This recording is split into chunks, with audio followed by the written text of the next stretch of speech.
Shadow Show. Shadow Show. Shadow Show. Shadow Show. Shadow Show. Shadow Show. Shadow Show. Shadow in it. Stugotz, there are any number of ways where I have noticed that Chris is becoming his father. Chris Cody, I've known Chris Cody legitimately since he's like 5 years old, I'm going to say. It's around there. And to see him now come into the office and just say, Mazzulla is an odd cat. and totally accurate, like excellent, right, yeah. Excellent analysis. But this is where he's like he's his father. And then I ask a follow-up like, oh, really? Elaborate. And that's all he had. Yep. He didn't have anything else about it. And I feel like it's how we all feel about Mazzulla, except for Celtics fans. Yeah. Where you're like, you're kiss the court guy. And when they ask you about, did you meet the royal family? You make it about, Jesus and Mary. You go super religious when you know that's not what they were asking you.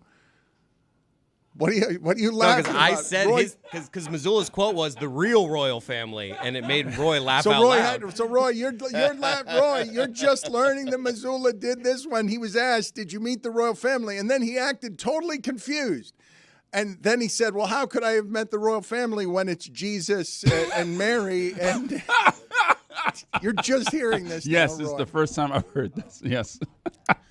He is an unusual cat and An odd cat. An It's a odd fine. cat. You know Yeah, what? yeah. You're right. Yeah. That is a fine. I'm going to pay that fine. Is he I feel like you're good, but is he an odd cat or a strange bird? Wow. Oh, yeah, you know what? Great question. Yeah, that's a good question there. Put it I on like the strange poll. bird. Poll question. Put it on the poll at Le Batard Show, Juju. Mazzulla, odd cat or strange bird? Because what I'm here to tell you, and this part should horrify you, he's going to be Red Auerbach.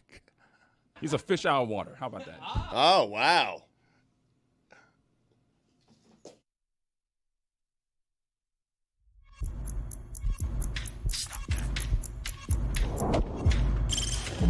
Stop that. Stop that. Stop that. I hear him chat to the noise. Move too quick, can't stop for the talking.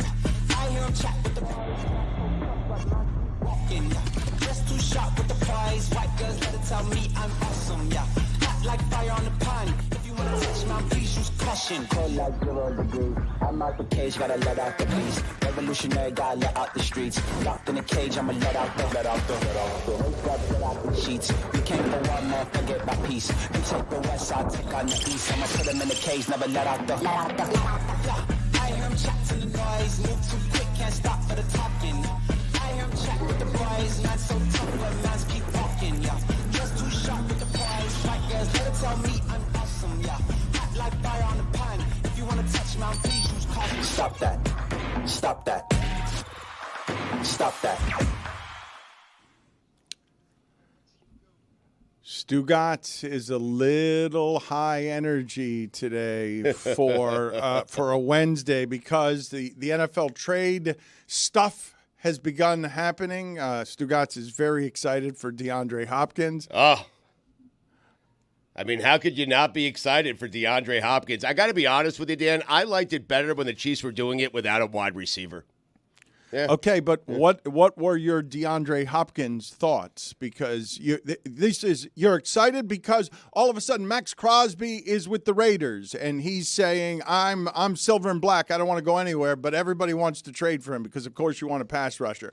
There are rumors out there of Stafford to the Vikings. Oh wow! I don't know how real that is. Huh? But we are headed toward 3 straight weeks of election talk. yay. On this show? Well, we control that. We could talk about the NFL trade Really? deadline. Yeah, exactly. Yeah. How about this? How about we already capitulate because it doesn't look like it's going to break our way, and we just try to endear ourselves to the right. What is the PTO policy again? Michael Schmidt joining us at the World Series, October. Michael Jack Schmitz. that's not Love that. Good old Mike. that's not the Michael Schmidt that's joining us. What? It's, the guy who What? Yeah, he's a 2-time Pulitzer Prize winner. What's that? I want to talk about Donald Trump. being quoted in The Atlantic through anonymous sources of he Not about the wishes he Phillies? had Hitler's generals. Really.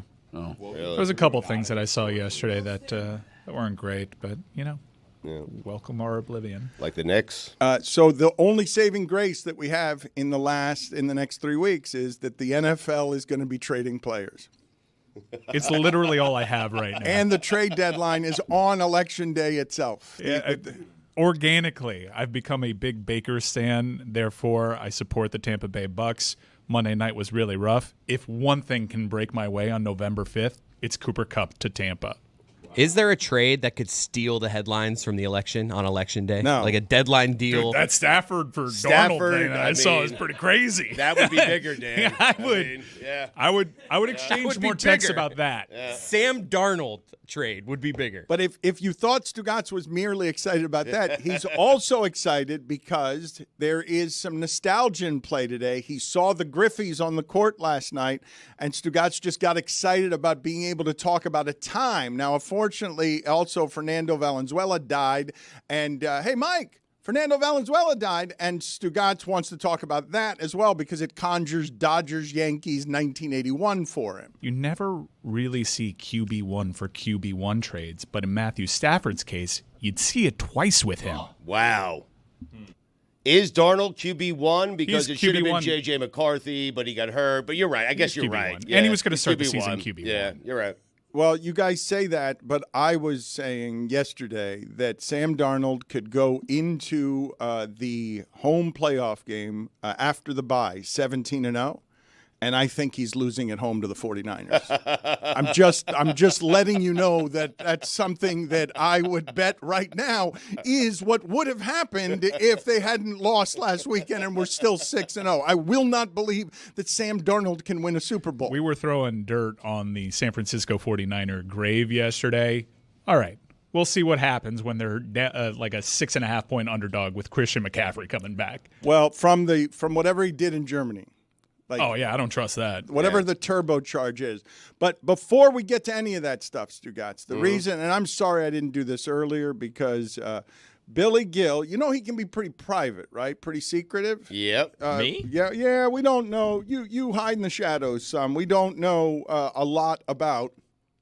I'm here. I'm an open book. Just He's a ask. mystery. I mean, feel free to ask. Yeah, It'll well, take I'm time about to invest. I'm about to because I'm surprised that you didn't tell us about this, and it was revealed in a news story to me. I thought Meadowlark Media should have been informed at some point that I don't know if you saw this, Stugotz, but the Shohei Otani ball went for the 50-50 ball here at Marlin Stadium for $4.39 million, and the only controversy around it is that there's an alleged 18-year-old in a lawsuit trying to get the ball, saying the ball was stolen from him. And when I say alleged 18-year-old, is because Billy's been hiding that he was at the middle of that fight at that game to get that baseball, and it was taken from him, and now he's holding up. Look at all of this. Look at the video here of the ball being fought for, and you will see that Billy has video proof that we're just releasing exclusively now. Look at him fighting for that ball. He had the ball. Billy had it. Billy had the He ball. had it. He's got it right there, and the ball gets taken from him, and that's not a legal possession. That you're on your back there. Well, there's a guy also upside down, pinned down by a chair. He let it go. Why did he let it go? I I mean, mean, poor- why did I let it go? It is Poor classic Billy. Billy, just to be like, okay, it's yours. And then just like kind of throw his hands up. I mean, you got to bite the person or something, right? You do. What does a bite cost in a lawsuit? Billy, Not $5 million, I wouldn't think. how many people were at that game? It's just a value bet, Stugotz. Going there in the event that you might get that home run ball, that a lotto ticket's going to fall out of the sky, and a baseball that's worth more than any baseball ever is going to be in your hands, and then you're going to let it go because someone wants it more than you do. I think all the people you're seeing in that video, that was the attendance at the game. They were all sitting in that section rooting, for a chance to get the Otani ball. Look at that guy's stomach. I cannot get enough of the guy who is not involved in this at all. He didn't end up with the ball. His feet are up in the air. He really got taken His right out. arm is pinned by a chair. But he's got a smile. I mean, He is. Yeah. You're probably wondering how I ended up in this mess. It would only be funnier if there was like a discarded wheelchair somewhere nearby. Because he does seem happy and delighted to be at what was a He's in the mix. A scrum. It's a scrum. It was a scrum, but it was a scrum for among people. Look, you've seen at minor league stadiums, like they'll put a helicopter over the field and then fart 500 singles on your single A team. These 9 people, including Billy, were fighting over $4.39 million. It's like the ultimate cash grab, and that guy at the end of it just got. He jumps over a railing. Look at him. And He's in the chair. He somehow goes through the back of the chair and ends up underneath it with his right arm pinned under the chair and a grin on his face the entire time. But look how close his hand is. His hand is like reaching. It's pinned, but he's like, no. So the 2 people who are fighting over the $4.39 million, and if it had been dual possession, they would have had to split it. That one hand in the corner was bronze medalist on getting to that. Greg Cody is right. Yes. To be the bronze medalist is always a failure because, look, that pathetic hand just reaching out, trying to get the 2 people, trying to grab the knee or the ankle of one of the 2 people who have the $4.39 million. That guy should get $100K for effort. He should. He should. Yeah. Honestly. Yes. I mean, If I got the full 4.3, I'm giving that guy $100K. That said it. Trying to reach with the fingers. Look at that. Yeah. I think the story was the guy that ended up with the ball wasn't even really aware of the severity of the ball. Like, didn't know, like, this is so impactful. Didn't know he was at a game where baseball history was going to be set, but ended up with the ball, I believe was the story. The announced attendance here, I'm looking back at, like, the game notes, was 17,560. It was packed. The upper deck wasn't full. There were a lot of Dodgers fans. It was a weird start time. It was like a 5 o'clock start, 4 o'clock start in the afternoon, 4:40, something like that. So you think about it, 17,500, right, is the announced attendance. And you're also going to a game where you need him to hit 2 home runs and steal a base. Well, and he hit it to the opposite field, right? So, like, you remove what, like 60% at least. It wasn't 40% of the crowd. So you're thinking there's probably 10,000 people of that. But that was smart of you. That was smart of you to situate yourself there. Like you did all of that math in order to get that close to the baseball. I was just trying to, have some fun, hang out with the boys, as I do out at the hangout, whatever it's called under there, where formerly known as the Clevelander, where that's where the ball What do they ended up. call it now? It used to be I'll the get back to you on Clevelander. that. Okay, yeah. so it's we were just hanging out. We were just looking for a good time, a little I recess. see a sign that says recess. I think it's called recess. Something or other. Yeah, we were just there hanging with the boys, and things happen. I can't talk about this any further. I've been advised. All right. I don't know how it is that this ended up happening. It's an odd name for a bar, recess. It is. Why? It's like recess implies kids. Yeah. School. Yes. Well, it's like a break. Mm-hmm. Break would be better than recess. The break. Break for kids. I have no opinions on it. I was thinking about this, and that's probably the closest I'll ever get to being a millionaire, right? There's still a shot. Like, actually, though. Because, like, you win a lottery, and your odds are not 1 in 17,500 at becoming a multimillionaire. Like, that was it. I missed it.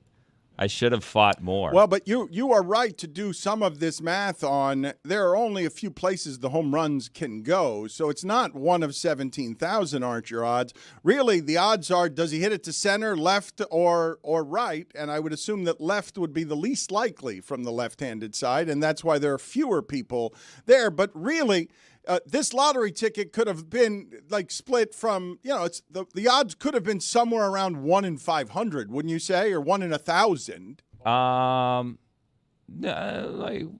like 1 in, I don't know. What are we factoring in? Just The amount of people Billy, who are sitting in that section. Billy, where the home runs go and the odds that 17,000 people aren't going to be sitting just behind those fences. Well, he sprays it pretty much all over the place. Yes. So, like, because he's batting left-handed, you assume, let me go into, like, right field, upper deck right field around there. He hit 2 into right field. He happened to hit the one that was most valuable opposite field into the, left center, left field over there.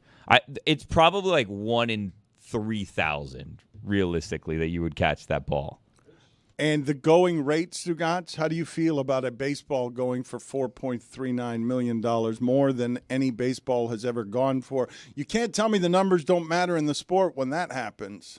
Well, it depends what someone wants to pay for it. That's the value, right? If someone's willing to pay that much money, which I would not for a baseball, then that's the value of the ball. Like, that's the most valuable baseball to be sold in baseball history, because I don't feel like that's the most valuable ball to be hit in baseball history. Do you? What would be? I mean, either Aaron's home run or Bonds' home run to break Aaron's record, or one of the McGuire Sosa home runs, something like that, Called I guess. shot. I heard on the Big Dog Show this morning that before this ball, the most expensive ball ever sold was McGuire's 70th for like 3 point something. That makes more sense to me. It does. Because at the time, that ball felt like the most important ball in the history of baseball. It did at the time. It saved baseball. It saved baseball, that ball. Yeah. Steroids absolutely saved baseball, and then they changed the way everybody played, and now they all hit the ball as if they're on steroids, every one of them. Maris family's still getting invited, though. Yeah. That's odd. Speaking of the Yankees, I want to play for you some sound here, because, Stugotz, I had not seen this from the angle that Brian Cashman sees it. Mad Dog asked Brian Cashman, the most appropriately named general manager in the history of general managers. The Yankees have spent so much money and not gotten to where they are right now, 4 victories from in a while. And Mad Dog asked Cashman a question, and he took it to a place I wasn't expecting, but it's how history gets rewritten in silly ways that get forgetful. Give me your thoughts here of finally getting back and winning a pennant after a 15-year, I don't want to say drought, that's not fair, but you understand what I'm saying with the gap. How about winning the pennant? How does that mean to you? Let me hear. It means a lot, and I hate the 15-year thing, because it completely forgets and discounts that some other organization cheated us when we were all the way in the end. If you knew what was going on, I don't think they would be advancing during that time thing. I think we would have been advancing. So I hate that 15-year thing, because I don't think it accurately reflects history. He's right. He has a personal record book. I like that. It's totally fair, too. Which organization is he talking about? It's such a fair thing to say, but the record books will only show Astros forever. Even if you put asterisks on it, you can't take away the fact that Cashman's going to go to the grave being bitter about that. That's not something that you get over when, hey, they got caught cheating. What? We lose anyway? What? They cheated. That's I liked the Mr. McMahon documentary on Netflix that Bill Simmons and his team did, at least in part because of how ever-present the thread was throughout the tapestry of, Vince McMahon as a human being is like, you absolutely cheat to win. All that matters is that you win. Absolutely cheat. I'm going to cheat, and I'm going to win. If you're not cheating, you're not trying, Dan. And it's, a source of a great many immoralities throughout the fabric of America. Michael Schmidt will join us later in the show. October. To talk about, I don't want to normalize the stuff going on with Adolf Hitler. I don't.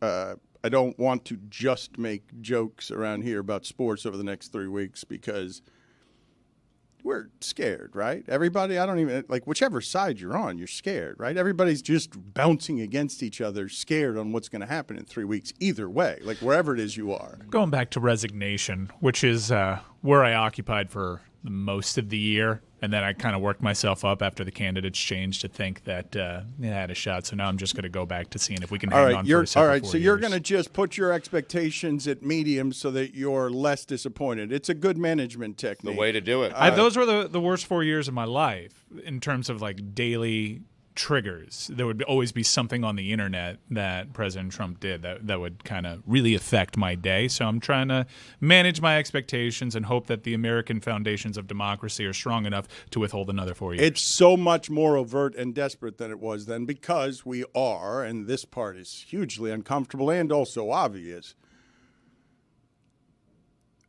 Trump, wherever he is on the stage of delirium that would infect anybody if for a long time now, no matter how nuts they are, they're being pounded with the idea that your choices are you could be king of America by knocking down democracy and changing all the rules on how all of this is done, or you can die in prison. Are you going to keep pressing the gas on all the stuff that used to make this a better hidden clown car, but now turns it into a monster truck and you don't know which direction it's going to go in? And very few people are willing to drive it. This guy just trampled Chris Christie and a whole bunch of people, a bunch of losers in the Republican Party with a monster truck, and the only other one willing to drive it because it'll either blow up in your face or you'll have all the power is Elon Musk. He's the other one who's willing to drive the monster truck, but it's more overt. Like wherever it is that Dennis Quaid is doing the Reagan movies that get 18% from the critics, but 98% from Rotten Tomatoes because there's a movement on the internet to change how you look at everything you're seeing, where you can't believe anything. You're going to get ball sacked every day. I'm going to get ball sacked. So we're not saving this for Schmidt, huh? Michael Jack? Did you know that Cooper Kupp once held Zach LaVine to 4 points in a high school basketball quarterfinal? I don't believe it. No. Yeah, that's what he told Matthew Stafford on a podcast. Really? Yeah. I was watching that while Dan was talking. Stafford to the Vikings.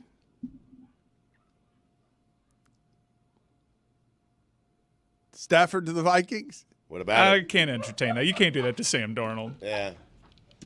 Why not? He's played so well. He's played very well. Yeah, he really has. Played very well. Yeah. Can't do that. Hey, Stafford won a Super Bowl, but we were talking in the bullpen.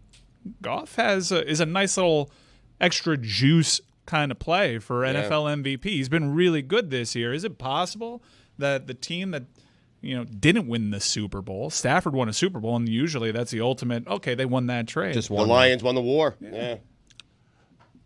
The war's not over, and I'd be careful with that terminology in general. Well, I mean, Stafford. I mean, yeah, we've done a great job staying away from rhetoric so far this segment. Stafford to the Lions would be interesting. I'm sorry, Stafford to the Vikings would be interesting for a number of different reasons. But what you're saying about Jared Goff, over the last month, he's been the best quarterback statistically you will ever see in terms of completion percentage and passer rating. When they do the metrics on how he's played over the last 4 months, the list is 1 of 1 on who's played the way he has statistically for the last month. over the last 4 weeks. But it's also his numbers against pressure are insane. Like, pressure's supposed to be the thing that changes everything, but they're doing the Tua model of get everything out fast. He's mastered it. The number of reps that they have with a lot of skill position talent from a lot of losing for many years, and a coach in Man Campbell that we mock down here. Jared Goff has reinvented himself for that guy's not quarterback whisperer. That guy's bite your kneecaps. Jared Goff has turned into a quarterback that is former first-round pick, and also the system around him is perfect, and he appears to have mastered it if the thing that would normally torpedo him, which is interceptions, what are those numbers against pressure? Like, those numbers against pressure are something you do not see ever statistically, Stugotz. Nobody's that good against pressure. It was especially impressive this past week against the Vikings, who get pressure better than anybody. Against Flores, The first drive, you kind of saw them get to him, and then they made the adjustments, and then they were moving the ball on the Vikings the rest of the game. Ben Johnson's a really good offensive coordinator. They have a ton of weapons. Jamison Williams is now going to serve a 2-game suspension for PEDs. That one tracked, given what I've seen from him so far this season. Rare the occasion where I see something like that. I'm like, yeah, even though this guy's rail thin, this one makes sense because he's just got an extra gear once he gets going in the open field. What you guys just did on Not Fair to Sam Darnold, like in a cutthroat league where you get better if you can get better, the Vikings feel like they're pretty close to being Super Bowl ready. But do they feel like they could do it with Sam Darnold? Okay, but at this stage in their careers, Dan, I would concede that Matthew Stafford's probably an upgrade right now, and if all things are even, gives you a better chance to win a Super Bowl, but all things aren't even. He would have to go into a new system. You disrupt an offense that's kind of humming right now, and I don't know the locker room dynamics. I think Matthew Stafford's pretty well liked, but I don't know Sam Darnold's leadership qualities. I don't know what that does to the locker room. I think it's way too risky, and Stafford isn't that much better than Darnold is. Okay, and you say that, and I would say to you, and what is also risky is Tomlin taking a 4-2 team and changing quarterbacks because he's in charge and he knows what better looks like better than we know what better looks like. And when you say Stafford is an upgrade, what I say to you is, man, Stafford looked like one of the best quarterbacks in the league when Cooper Kupp and Puka Nacua are healthy, but what would he look like with Justin Jefferson, you think? Because Sam Darnold hasn't looked good anywhere until he's had Justin Jefferson, who appears to be the kind of game changer that gets number one wide receivers to distort the entire pay scale because they're more valuable than everybody else. If you're asking the question, would Stafford give the Vikings a better chance of winning the Super Bowl this year than Sam Darnold? It's pretty hard to say no, Mike. Like, I think Stafford would give them a better chance. You want to go all in on this year. I don't think that's a roster construction. If but you have JJ next year. You look at Jefferson, you look at some of their impact players. The Vikings can be in this conversation for years on end, and Sam Darnold is like younger than Joe Burrow. So why would I understand Stafford, if he acclimates, it's an upgrade over Sam Darnold this year. And if you want to just go all in on an NFC that with the injuries at San Francisco you feel is more wide open, fine. But I think Minnesota can hang around with Sam Darnold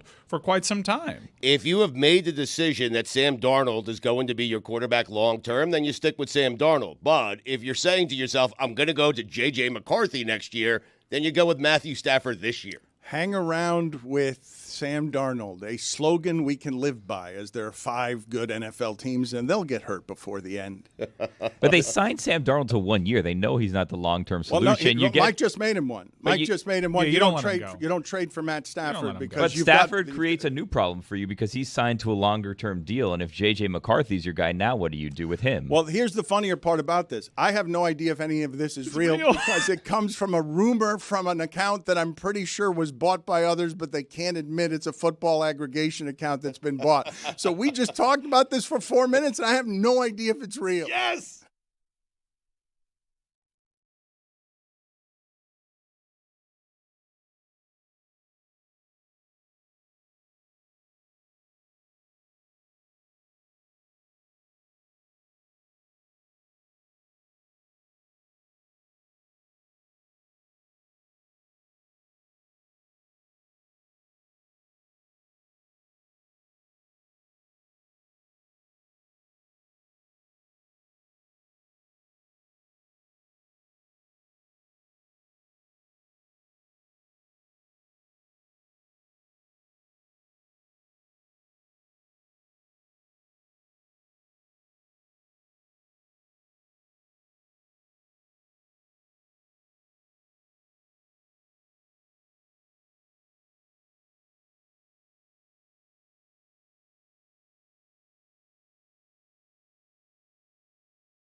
Jeremy has written in, and it's not because he wants to talk baseball. He says, I'm truly looking forward to ruining all the real progress I've made with the audience over the last several months by being the one person who actually wants to discuss our Nazi wannabe presidential candidate. Down the middle, Chris is just nodding like Eli Manning listening to Ed Reed. What goodwill has he built?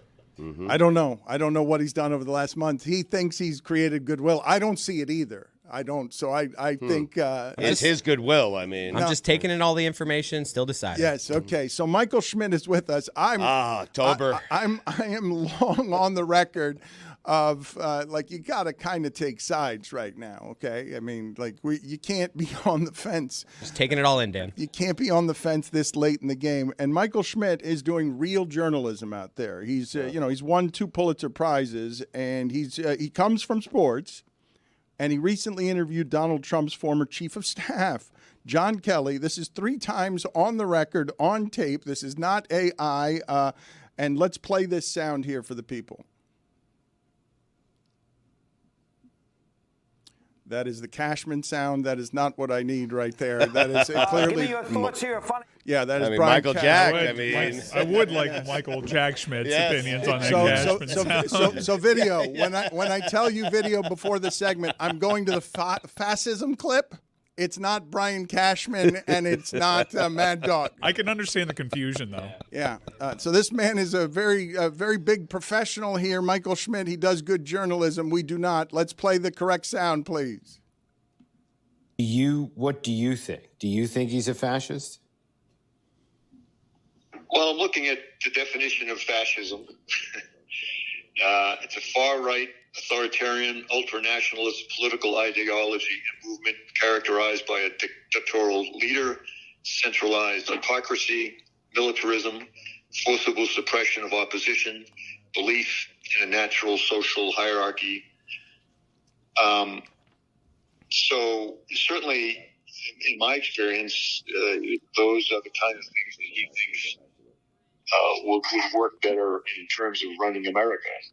You know what, Lewis? I failed you here, and I failed Michael Schmidt as well. You had it right the first time. Yep. Let me ask Michael Schmidt, who used to cover the Mets and the Yankees, for his opinion on this sound, please. Mm-hmm. Give me your thoughts here. Finally getting back and winning a pennant after a 15-year, I don't want to say drought, that's not fair, but you understand what I'm saying with the gap. How about winning the pennant? How's that mean to you? Let me hear. It means a lot, and I hate the 15-year thing because it completely forgets and discounts that some other organization cheated us when we were all the way in the end. If you knew what was going on, I don't think they would be advancing during that time thing. I think we would have been advancing. So I hate that 15-year thing because I don't think it accurately reflects history.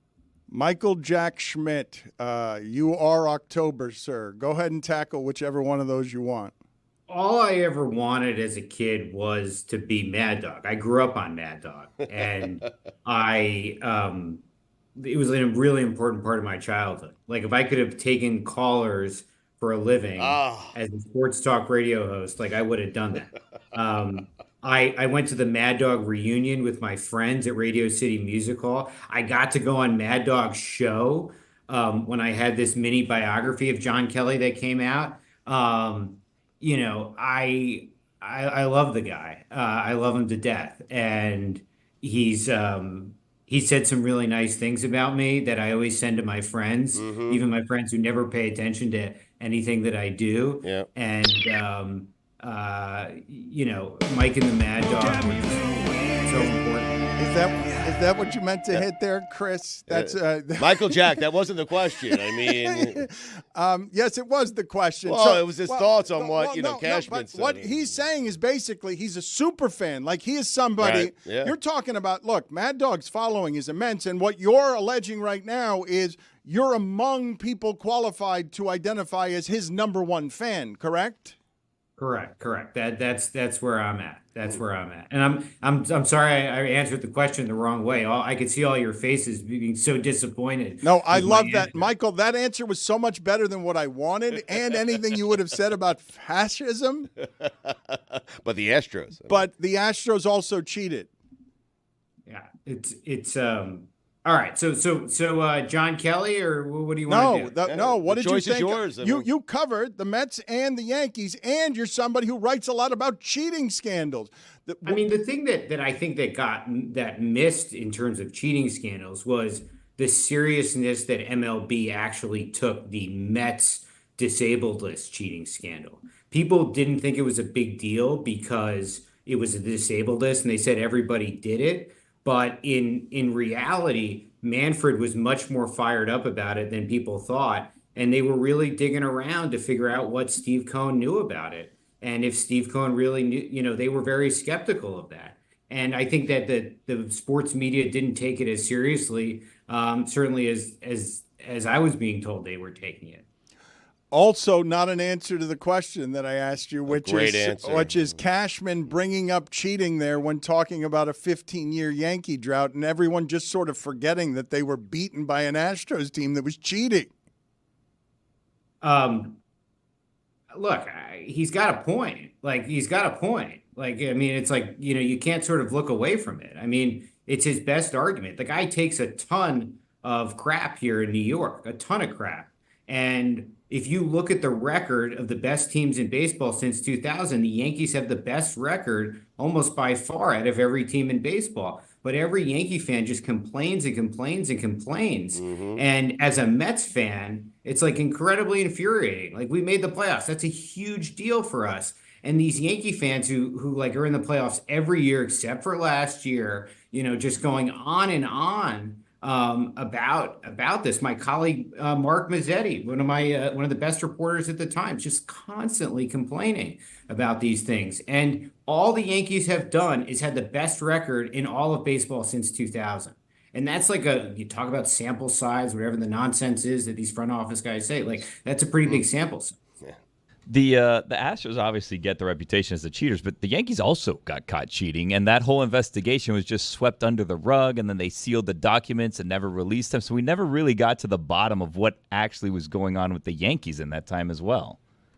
Well, that's the whole Apple Watch story. I wrote the Apple Watch story about the Red Sox, but then the Yankees get caught with the same thing, and MLB kind of, was able to move past that pretty quickly. We never really got a full sense of what was going on with the Apple Watch and this, and that kind of stuff. But, I guess that's baseball. That's what makes it interesting. Cheating is part of the game. You're right. Yep. Fernando Valenzuela, timely passing. Fernando Mania. Yeah. Rest in power. Yeah. Headed into the World Series. I mean, unfortunate. Is this what, the Dodgers are going to rally behind now, maybe?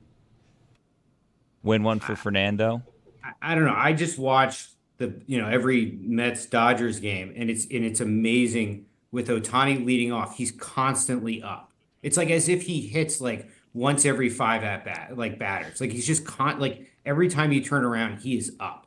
It's this very I don't know how it is, but every time you turn around, he's at the plate, and it just changes the dynamic of the game. It took baseball so long to figure out to put the best hitter first. But it completely upended the Mets because once they're getting to the bottom of the lineup, they're worried about Otani, and then next thing you know, he's already on base. I guess it's a timely passing if you take into account the election is right around the corner. He doesn't answer any of the questions we're asking. That's why he's the best in the business.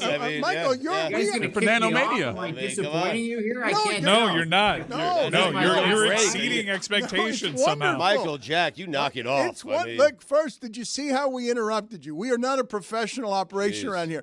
I've just been sort of amazed listening to you that you're great at the giving of sports radio because you learn from Mad Dog, but you're not answering any of our questions. You're just giving us your opinions on things. This is my chance to play, sports talk radio host. I've been waiting my entire life for this. Okay.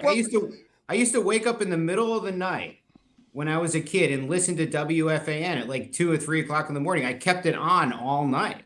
So, this is more important to me than anything else that's going on.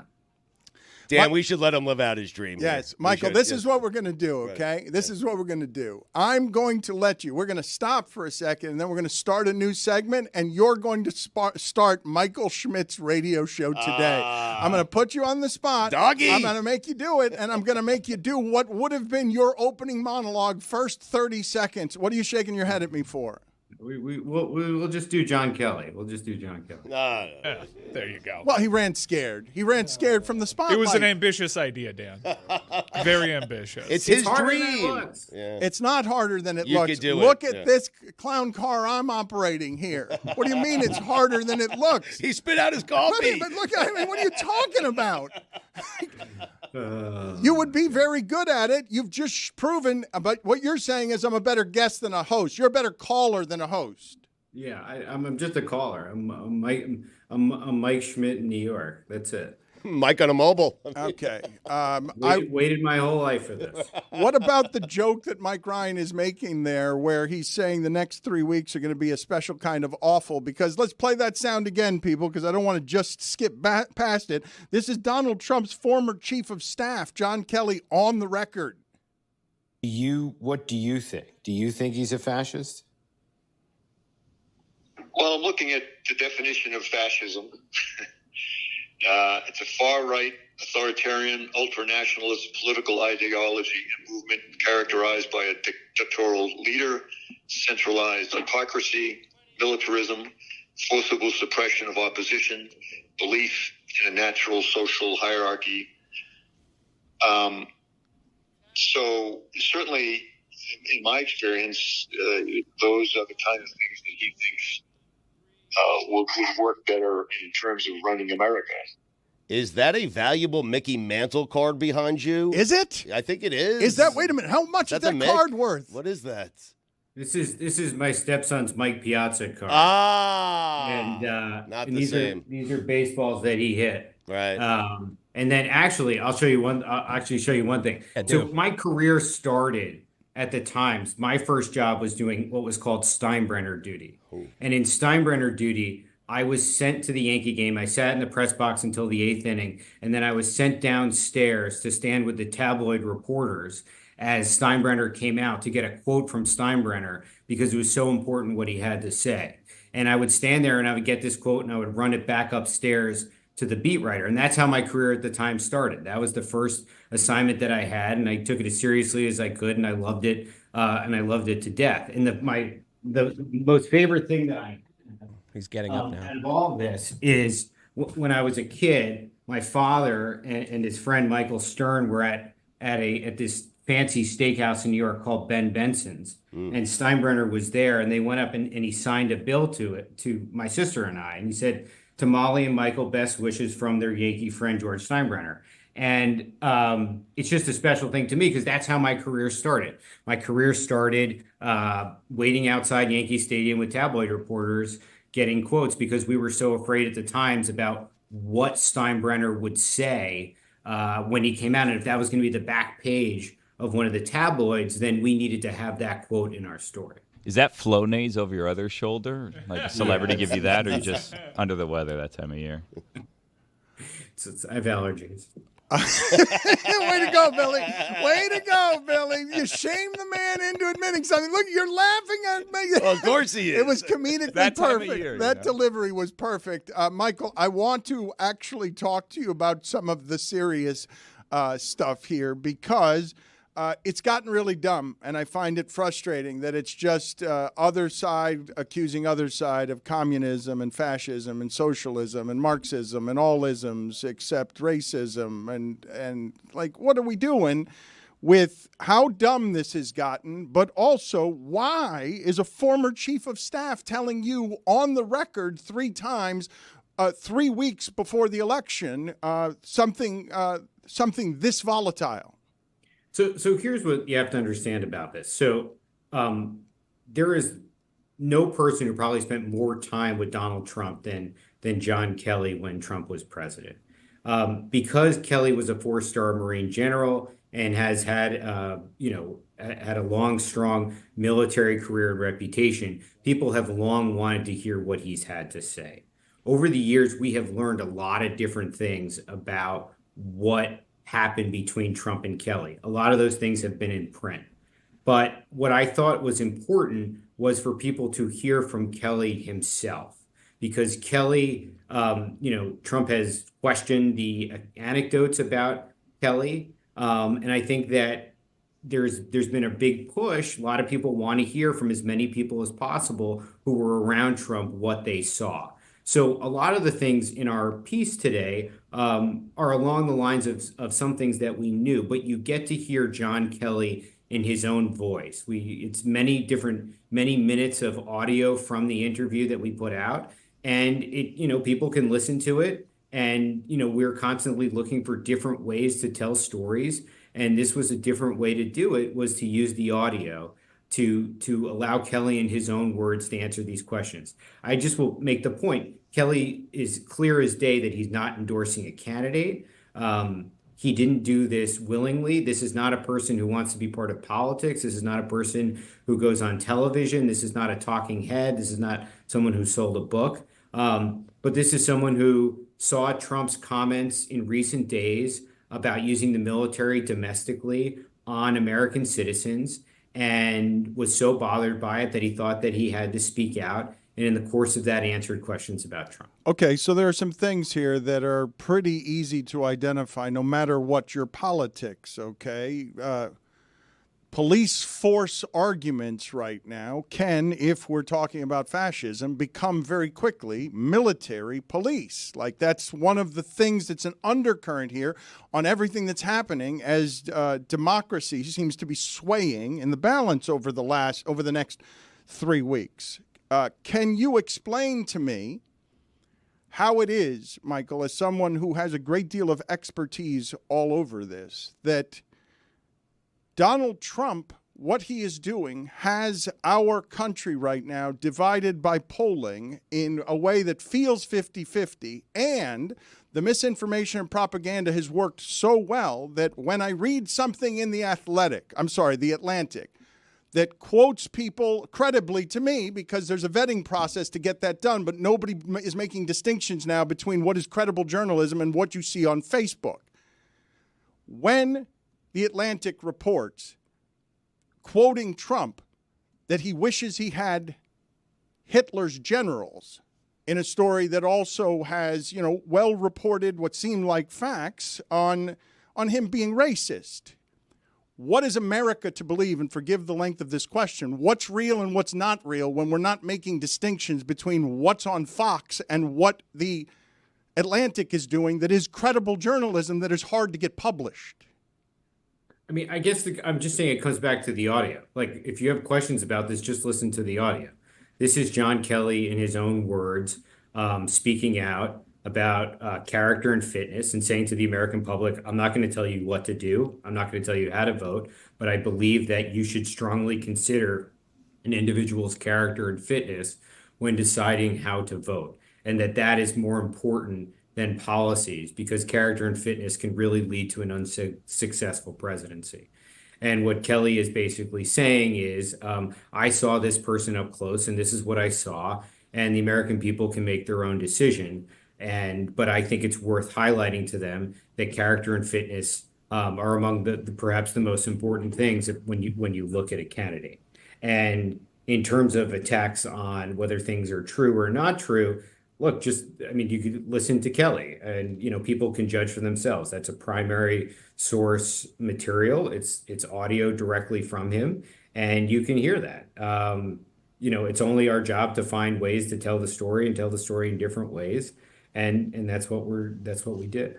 His book is Donald Trump versus the United States: Inside the Struggle to Stop a President. What I'm asking you, because you're someone who cares about journalism, is how it is that I'm to believe what are facts and what aren't when things I know that are reported and vetted well are treated equally to things that are just simply falsehoods.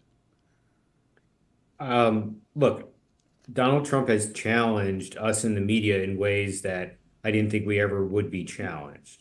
And I think that, it's going to take many years to sort of understand that and how we dealt with that. On a day-to-day basis, we're simply out there just trying to find ways to tell the story and tell the story in different ways. That's our job. It's not our job to do anything more than that, but to bring forward facts about everything, about the entire world, and try and demystify it and explain it to people. And let the public make the decisions the public's going to make. Show me the most meaningful of the Piazza balls. Oh boy. No, they're not the Piazza yo. balls. These are balls that my stepson hit. Oh, okay. So I misunderstood. Even less interesting. You know what? No, let's show me the best of your stepson's baseballs. These are. This is just we do batting practice, and I throw to him, and BP. And we track the amount of balls that he hit in BP, home runs that he hit, and we got to 200 for the summer. So this was the 200th ball that he hit in batting practice over the summer. So, Chris, what are you judging his batting fatherhood? practice balls? Do it in a game. What are you guys doing? Why can't he have that's this all we're saying. relationship with his son He without can. you Stepson. judging He can. it? He can. You're just clarifying? That was the point. I'm sorry, Michael Schmidt. Yeah, Michael for all Jack. of this. Yeah. For your allergies. Yes. are we done? Yes. Thank you. We understand. Thank you, Michael. I was going to ask you Star for your life, but I won't do No, it. I will tell the people just before he goes, and I enjoyed doing that with you, Michael, whether you enjoyed it or not. His book is Donald Trump versus the United States, Inside the Struggle to Stop a President, and I would tell you his reporting is kind of the reason that you should still be subscribing to newspapers. Thank you, sir. Thanks for having me. I appreciate it.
It's a universal truth that someone didn't enjoy their time with you if by the end of the proceedings they ask, "Are we done?" Yep. I thought that was fun and enjoyable. I misread that. I think I screwed it up at the end. You did. I got That was a little mad awkward. You upset him. heavy-handed. Yeah. I thought we lost him at Billy with the allergies. Yep, it is. Actually, no, I agree. It was Billy's fault. No, guys, look in the mirror. I mean, Mirror, wow. Billy, he deflated when you asked him that question. Oh yeah, no, it was definitely me, not anything anyone else said about his children at the end. He said stepson like It 6 wasn't, times. but it wasn't Yeah, an but important correction. you Once I devalue- made the mistake. Once you- I made the mistake. You devalued the balls that he had proudly on display. I wasn't Yeah. doing that. No, Well, I mean, Chris it did. just kept. It went from a Mike Piazza ball to a stepson to a BP. Like, what are we doing? We started at a Mickey Mantle card. We ended up and at we a ended up BP. with BP. So, yeah, I can understand, but we didn't need to call it out from him. We just got off to a really bad start. Really, I thought we pulled it out into a win because, okay, this was thought it this was is fine. odd, but I it's told fine. his son to do it in a game. I mean, I He just had my crossed the back line. there for some Look, reason. this Cross is the line. okay. And I would normally be right with you there on the remorse because of what he said at the end, and his perception to me is the accurate perception. But what I'm telling you is that as content, I would like to listen to all of that for 20 minutes. It had some range, and he surprised me again and again with his answers. And I thought we'd connected over sports, and so I could fool around with him a little more than I should have. At one point in the middle of that, I thought it was going so well that I wanted him to do his own radio show for us. That was a not heat into check. That was a heat check, no doubt. But I understand how you got there. You're a good producer in that way. Let's double down. Let's see what we got here. All in all, I think that those that hung around kind of thought, yeah, that's memorable.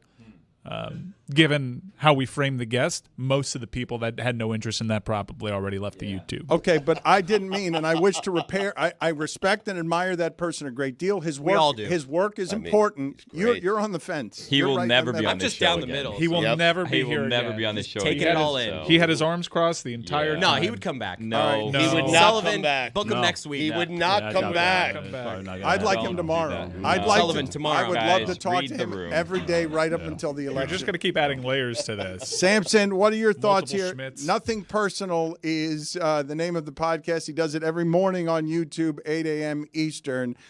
And as a solo show, I'm telling you, no one in the solo business of doing this is covering as much terrain in 50 minutes anywhere in sports as he is. Let me ask you, I don't know how much of that you heard or didn't hear. What is your appraisal? I thought it was 20 excellent minutes, soiled only by the fact that he didn't like it at the end. I understand QBing a BP ball. I cannot understand how would it be that front and center of your collection given what he's been able to do, because that's just not cube worthy in the frame. I don't love being referred to as a stepson. That's always a tough one when you're the stepson. Do you want to be the son? Do you want to be the stepson? Does it mean you're not loved as much? Is it a Cinderella thing? So I think there were a lot of issues there, and we got completely derailed by what you were trying to accomplish, which was the wrong sound. You got any stepson BP balls behind you there, David? Yeah. No. Jeez Louise. I do not. Those are actually Mickey Mantle balls. But show Mike Schmidt what a ball, like a ball worthy of being on your television screen Samson, right now. I would not be Give surprised him an at all example. if he actually had a Mickey Mantle testicle back there, an Oh, it'd be great. actual Right. ball. The best one behind me is the Muhammad Ali that he signed opening night of Marlins Park. Man. And it's very shaky, the signature, but it is the signature well, nonetheless. You can't say that, David. Come on, dude. That It's night- as descriptive as stepson. Okay? Come on. That night was offensive. That whole night that you dragged Muhammad Ali out there to do that for He your was- ballpark. He was fine until like a half hour. We had to delay the festivities because he had an episode, and we figured that we couldn't delay it much longer because the game was on national television. Right. And so he agreed that we would have him out in the golf cart. It was not ideal. It was not what we planned. Stugotz. Yeah. Stugotz. Yeah. Okay. And in the untold stories that David Samson has in a book that if you want some great content, Mike Ryan talking to Samson about the logs that he kept on his Marlins records are amazing. But this story around Ali, and he can barely keep the smile off his face, even though this entire story is offensive. Like, what I am telling you is corporate greed at its very worst. Yeah. Ali had a tenuous connection to anything Miami baseball related at best. And they brought him out there as an act of commerce to open up their stadium. And again, he had an episode that I believe he's reporting for the first time. I haven't heard that before. That was like a half hour beforehand. That game was delayed. That game was delayed for a long time so that they can drag Muhammad Ali out there in a golf cart held by the elbow to just be a piece of legacy. What you guys did there was gross. The game wasn't delayed, which is why he came out looking the way he came out. And his family does not regret that. That's the least offensive thing I've done to that family, given all the things that I've Jesus, done. David. That Weird was flex. that was not the problem. When did Ali sign the baseball? When? Before he came out, he went into the clubhouse and took pictures with all the players who crowded around him and wanted to meet him. And he signed balls for players and for me. What was the nature of the episode? It's Parkinson's related. He just it's what happens when you're afflicted by the horrible disease that I've tried to find a cure for people, including 1, 2, 3 Brett. And as you get older, it gets bad, and you have moments where you just can't move. And that's what happened. Billy, I know that you know some of Samson's history here, but do you know the actual story that makes David Samson say that's the least of my crimes against the Ali family? Because I believe it to be the best story ever told in the history of the show. Do you know the original Ali story that makes it more offensive than what I just said? Announcing his death. Well, it killed him.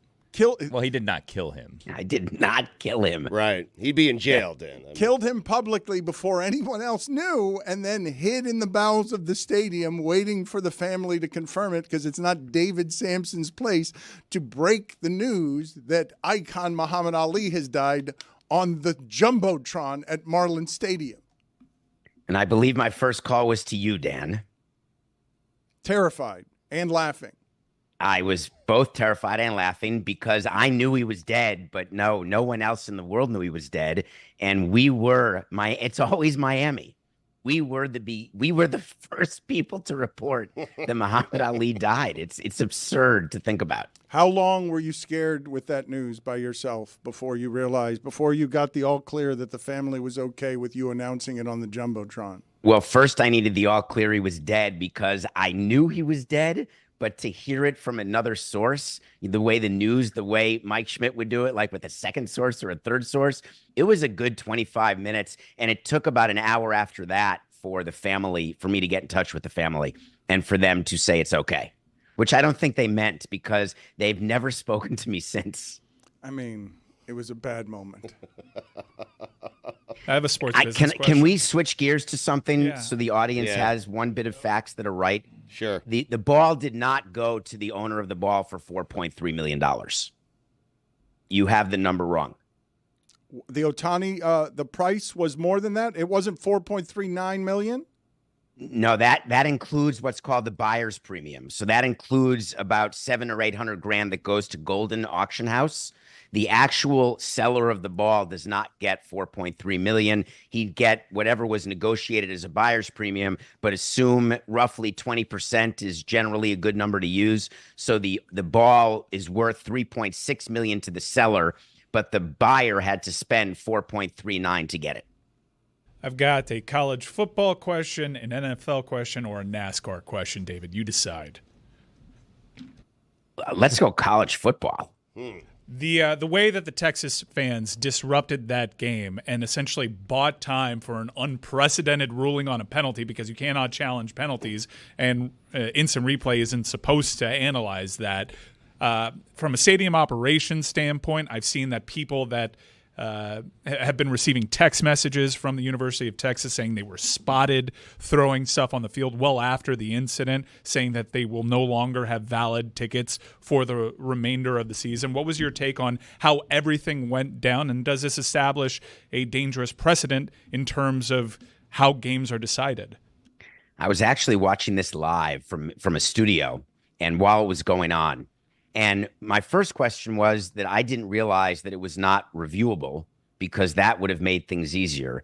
And the minute things get thrown on the field, what we're told in our rules in baseball and what are the rules in any stadium is that A, it's an immediate ejection for the people who do the throwing, but B, you as the home team are possibly subject to a forfeit if there is danger for any player, either home or away. And so the first thing I was thinking is, what is being thrown? Because there's a difference between plastic bottles and batteries, or plastic bottles and glass bottles. When you're going through, will this rise to the level of a forfeit? Then I was wondering, are the referees using this time to actually make that change? And is there any causation that there was a purposeful delay because that's what they thought the outcome would be? And I was not willing to draw that bridge, Mike.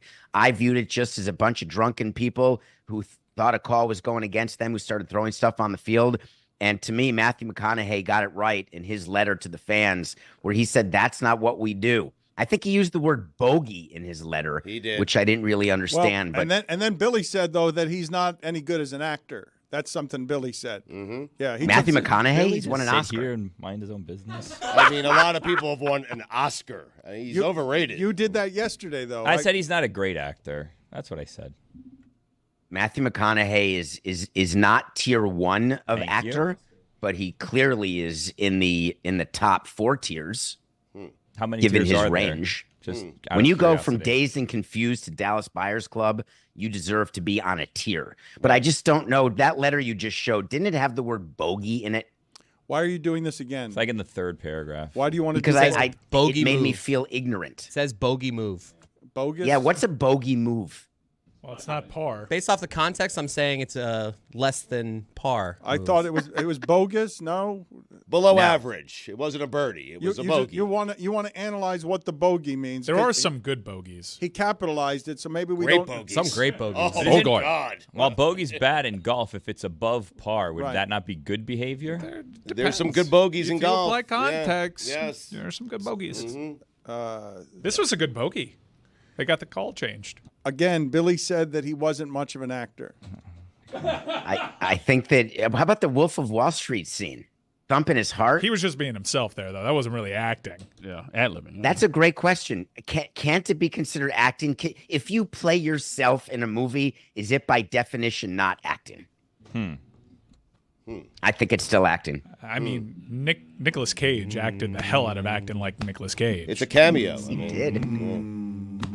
Nicolas Cage is a great example where he's always acting, but it's still acting. John Malkovich. Being John Malkovich, totally acting. Yep. Who's your tier one? Just out of curiosity. Yeah. Tropic Thunder. Dustin Hoffman Right. Wow, is a tier one. Jack Nicholson is a tier one. Yeah. Clint Eastwood is a tier one. Robert Redford is a tier one. De Niro. Daniel Day-Lewis is the top of tier one. Fair. Robert De Niro is tier 2 or 3. Daniel say Day-Lewis. Denzel, man. Daniel Day-Lewis coming out of retirement. Yeah, we talked Well, he's about doing that for his son, as he should. Yeah. Not his stepson, just his son. The third little sub point in the 6th entry of bogey on Urban Dictionary is an enemy fighter plane. Is that helpful? That's from Top Gun. You got a bogey on your right. There you go. Exactly. And Sidney Poitier, man. What is it? What tier? He's tier 2. Tier 2. He's tier 2? Tier 2. Tier 2. What the hell are you talking about? Tier 2 is fantastic. How many Roy. tiers Tier are 2 there? Tier 2 4. is Hall of Fame. He made it 4 tiers. Did Big Cat do this?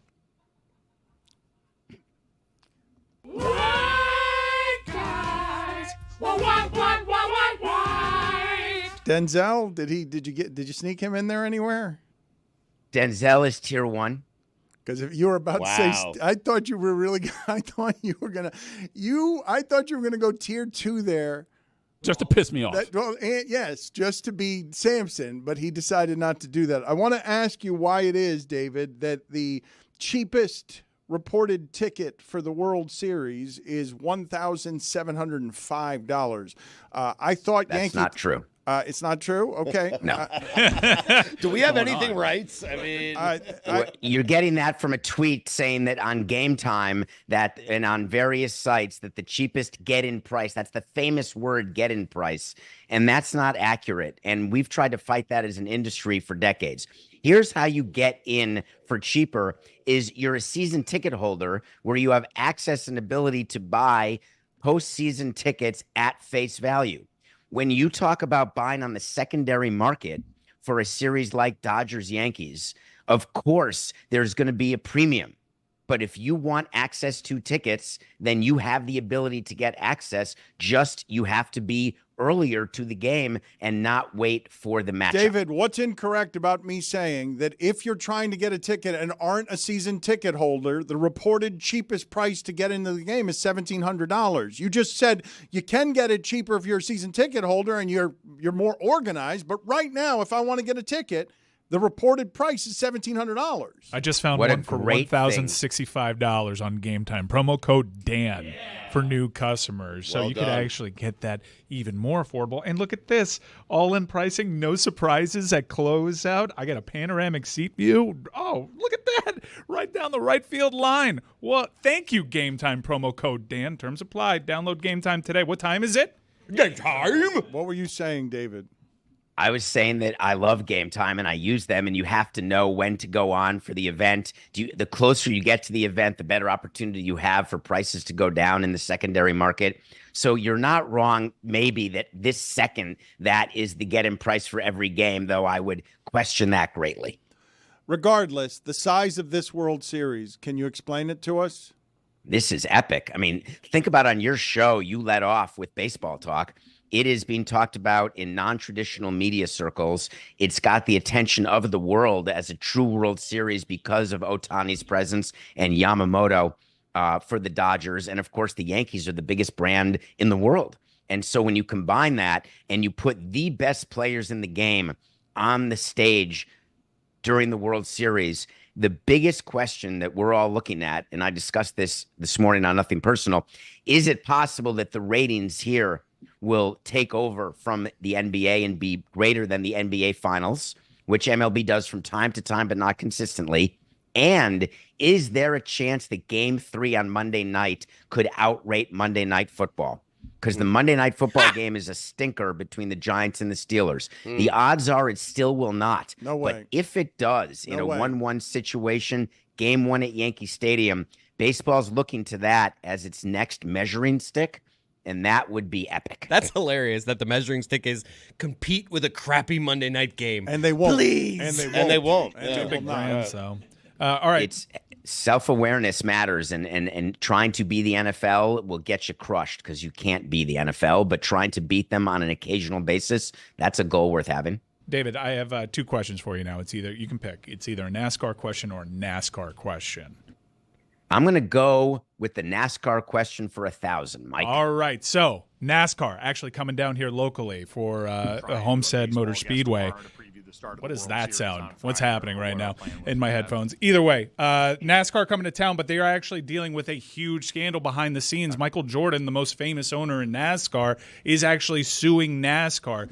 They have charter agreements. It's pretty confusing, but right now, essentially, if you don't own a motorsports team that has a tie to a raceway like Team Penske does, you lose money hand over fist. It is not a sport that you go into to win, to actually make money. So what is your opinion of this? Because NASCAR really pushed to get Michael Jordan involved with the sport. However, he is probably the only person in that sport that is popular and rich enough to fight this and bring about substantial change.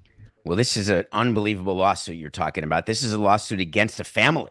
A family owns NASCAR, and they've got a monopoly because they own the tracks. And what they say to these racing teams is, hey, you can own your own racing team, Michael Jordan. That's great. Where are you going to race? In your backyard on 95? If you want to race inside our ovals, you've got to sign the following agreement, which will limit your ability to make money because we want to make more money. And Michael Jordan said, you know what? I think I'm going to get one other guy. And he did get, was it, Mike, did he get Penske? No, he's definitely not going to get Penske. So no, what's the other person suing with him? I think there's like Front Row. I think there's 3 teams, and the most famous is by far 21XI, which is co-owned by Denny Hamlin, who actually doesn't. He doesn't actually race for that team. He races for another team. I believe he races for Joe Gibbs, but he owns another team. Essentially, the France family. It is hard to actually get everybody in lockstep, which is what Michael Jordan is trying to do. Rally the troops, and let's have a proper lockout here as we challenge this in federal courts. However, some motorsports teams like Penske, who I think has a stake in, who owns the Brickyard in Indianapolis, one of the most famous motorsports tracks in the world, they actually get so much more money from having a stake in these tracks that they will never break this picket. They will never cross the line because they get so much more money than the other teams. The only way to win this is through an antitrust challenge in federal courts. Yeah, they're not trying to actually prevail in an antitrust situation because it's very hard to do that. What they're trying to do is the basis of this is a charter agreement that everyone was forced to sign by the France family. And what Jordan's trying to say is we'd like to be able to negotiate that agreement because you just hand us something and say, sign this or you can't race in our tracks and be a part of NASCAR. And what Jordan's saying is without us, what do you have? And what France is saying is the family, well, we don't have you. That may be true, Michael, but we've got every other team who signed because every other team signed the agreement but 2. And so what Jordan's trying to do is get the other members, the other teams to say, why did you sign it? Because you were forced to by the France family? Because they pressured you? Because you felt that you would lose all of your money if you didn't sign it? That's enough to get the possibility of an antitrust case. It's not enough to prevail. So the hope is that they take the facts and the France family looks and says, all right, we will negotiate going forward. That would be Jordan's goal. Wait to see whether it'll work. Yeah, do you think that the France family caves on guaranteeing these charter agreements? Mike, put on the helmet. You're not allowed to talk NASCAR unless you're wearing the gear head. I'm talking about Michael Jordan. Put it on. Put it. Totally different. Okay. Yeah. Put it on. Put it on. MJ. They're trying to get these charter agreements guaranteed. Essentially, you pay a franchise fee. That's what these charters are, and that's so much money out of pocket. And then on top of that, you have to cover your own expenses.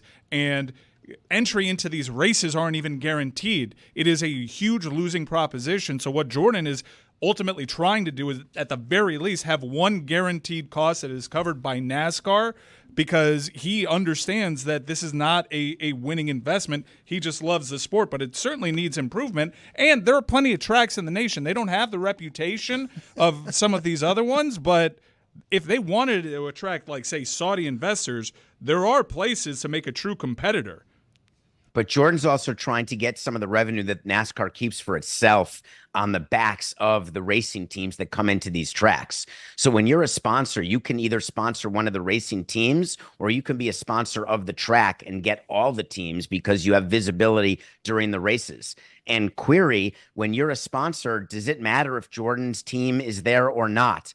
Is it just the fact that there is a race going on that you are sponsoring, and is that the worthy investment? That's the fight that Jordan's having, is he wants a piece of a pie that France will not share with him, and that France doesn't allow him to even get a fork and a knife to get a piece of because of these charter agreements.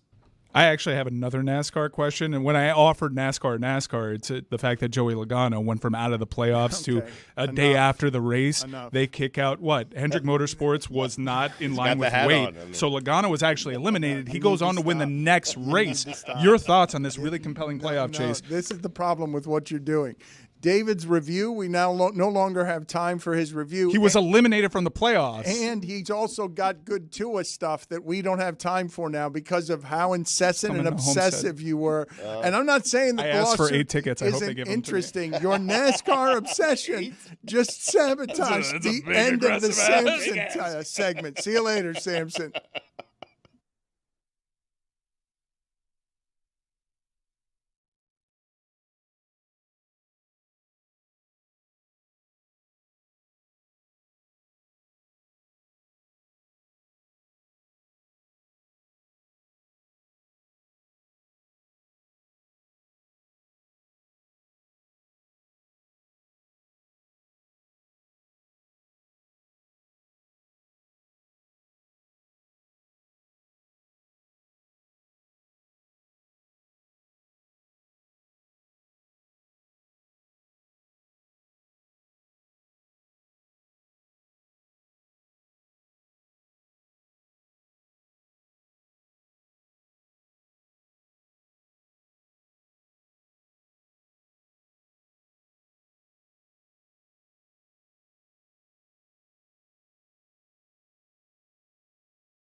Dan, what's that in your hand? That was very natural, Mike, but I'm excited about this. It is a coloring book meant to celebrate our 20-year anniversary. We've always prided ourselves around here on having a different artistic look, and I like some of the pictures here. There is Roy and Mike as Riggs and Lethal. What is it? Thank you. Actually, we can't use them to sell this book, so don't say their names. Okay, I bleep that all out. I also have a meme here falling in American. Can't say that either. Greg Cody is wearing a. That you can say. Okay, thank you. Well, maybe. Is that the LSU one or no? Wait, what is he wearing? He's wearing that Zar. Can't say that. Can't Strike say that from the either. record. Okay. Bleep There that is too. Stugotz, his guy. You cannot say you his can't name say so that. loud. No, That Mayor book- of Flavortown, Dan. That book is so much thicker than Stugotz's book. LeBatardAF.com. It's a lot of fun. I urge you to check it out. We have failed again as a show, and not just because we played a Mad Dog highlight when I was talking about fascism. We've also failed because we have not.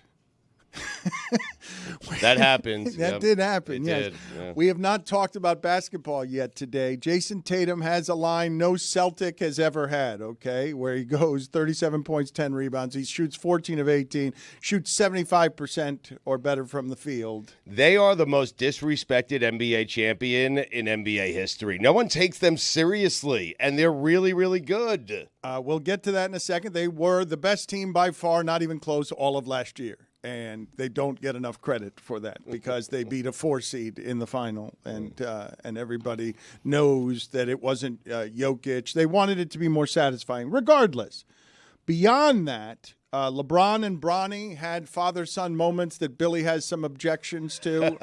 One of them had a lot of cameras around it, the prank of Lucky Charms in the car. There were an awful lot of cameras there for whatever it is that was. It was a Nike commercial. Oh, Lord.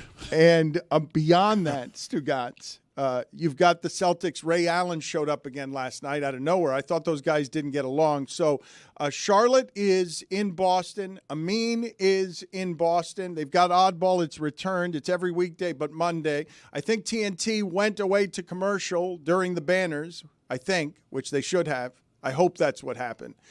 What were your thoughts last night? And thank you. It's been a long time, Charlotte, since we've seen you. I know, Dan. I'm thrilled to be back on the court with all the on-court action. No, I mean, it was, good. It's a thumbs up. It was amazing to see the banner go up. Charlotte, what kind of return was that to our airwaves? Back Just on the court. Stumbling around, running Dan, in circles, inefficient with your commentary. I just know you enjoy it so much that I wanted to give you what you've been missing during the offseason. Thank you. We've missed you.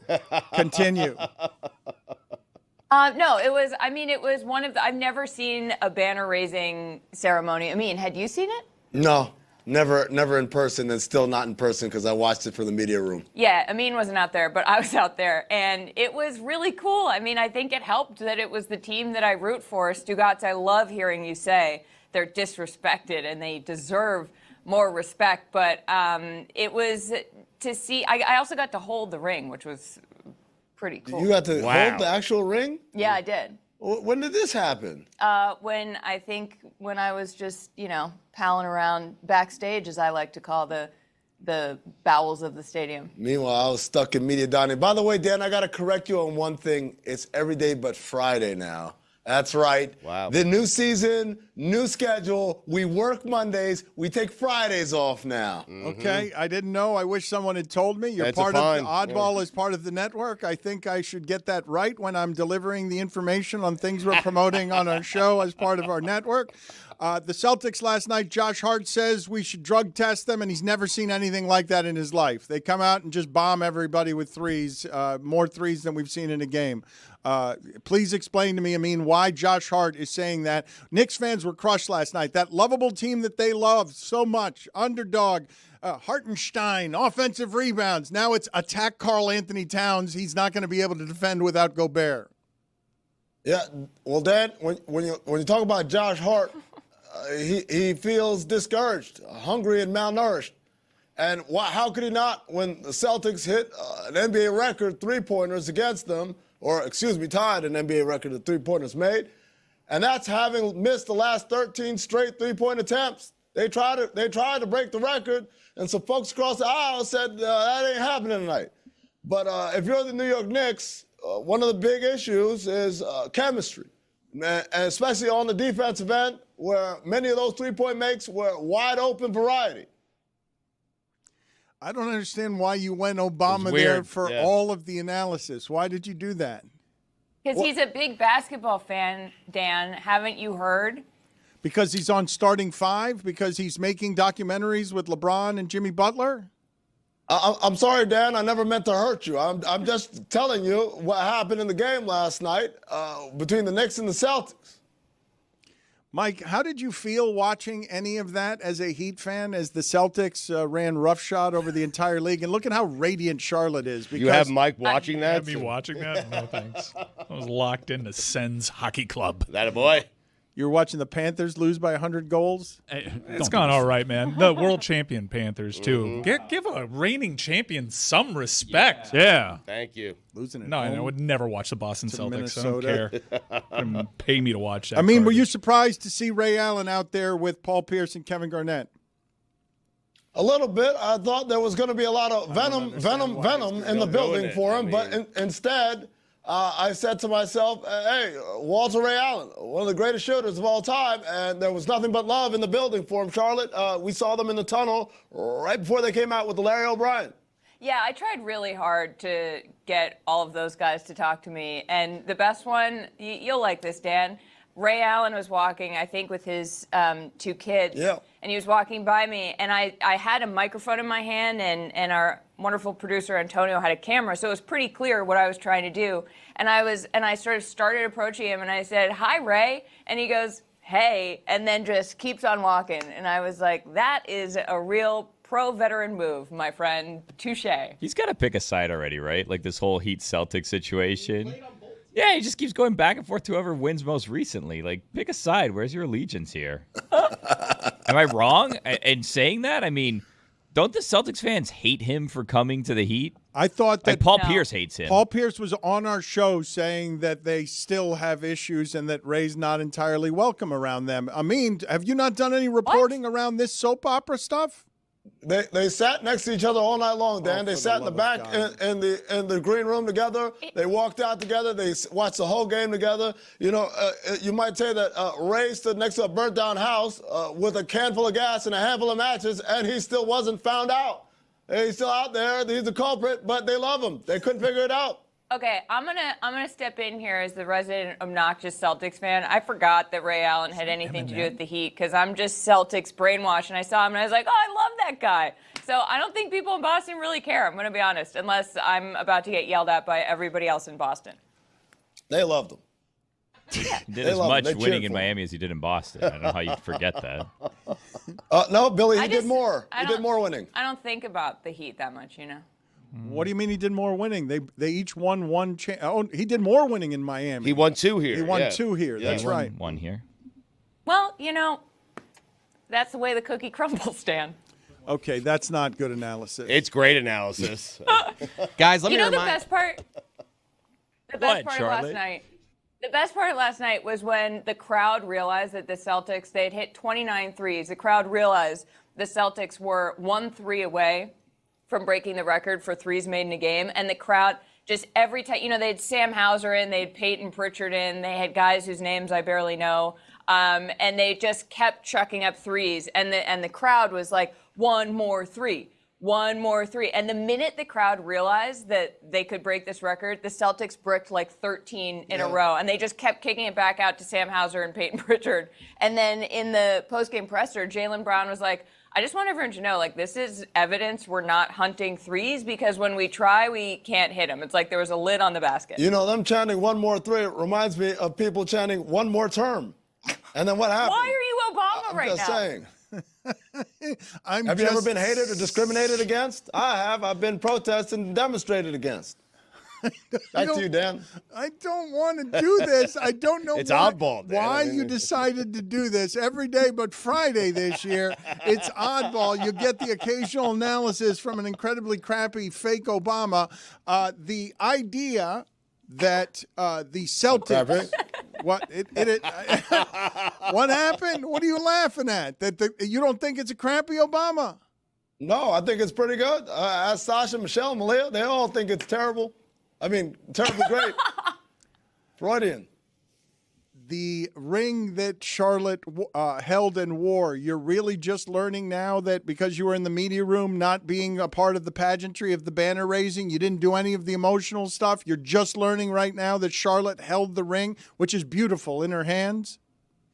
By the way, the ring is not beautiful. It's gaudy. I saw that they broke it all down for us. It's huge. I don't know what to say, Dan. I guess I could just say, I just don't give a fuck. Was this the plan? Was it the plan to be Obama the whole time? President. Well, I'm sorry. Did I turn some people off? You know what you should be turned off by? I won't say it, but you know what it is. It's at McDonald's. Doing the fries. Turned off by that. 4 days a week, huh, Dan? Yeah, 4 days a week, now on Fridays. No longer on Fridays, only on Mondays. I kind of like it. How many Eminem lyrics are that? Let me get. Can I get, just so that people can understand what it is that Amin is trying to do? Can I get that Obama video, please? And pair this with some Eminem.